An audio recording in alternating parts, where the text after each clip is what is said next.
ஊரு சனம் தூங்கிருச்சு, ஊத காத்தும் அடிச்சிருச்சுன்ற பாட்டை எத்தனை முறை கேட்டுட்டு தூங்கியிருப்போம். ஆனால் இன்றைக்கி நமக்கு யாருக்குமே தூக்கம் வரல.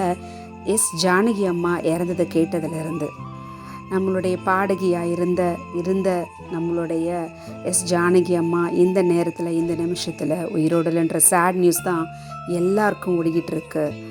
இசை வெள்ளத்தில் நம்மளை மூழ்கடித்தவங்க, நிறைய ஃபீமேல் ஆர்டிஸ்ட்டுக்கு வாய்ஸ் கொடுத்தவங்க, பாட்டா இல்லை அந்த ஆர்டிஸ்டா அப்படின்னு யோசிக்கிற அளவுக்கு ஒவ்வொரு பாடல்கள் வரிகளும் இவங்க குரலில் கேட்கும்போது அவ்வளோ இனிமையும் ஸ்வரமிக்கமாகவும் இருக்கும். இவங்க பாடின காம்போவா இளையராஜாவாக இருக்கட்டும், எஸ்பிபி சாராக இருக்கட்டும், ஏசுதாஸ் இல்லை தேவா இல்லை ஏஆர் ரகுமான் இருக்கட்டும், இல்லை நம்ம அனிருத், கடைசியாக எல்லாரோடலையும் இவங்க பாடின காம்போ பெஸ்ட்டு சூப்பர் டூப்பர் சாங்ஸாக மட்டும்தான் இருந்திருக்கு.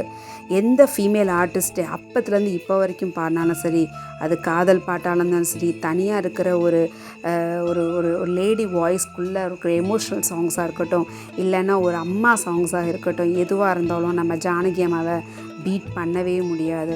அது ஒரு டைம் ஏஆர் ரஹ்மான் சொல்கிறாரு, அவங்க மனசார அந்த ஆழத்துலேருந்து இந்த பாடினதான் மார்கழி திங்கள் அல்லவான்ற பாட்டு. இன்றைக்கி இந்த இசையை நம்ம கேட்க மட்டும்தான் முடியும்.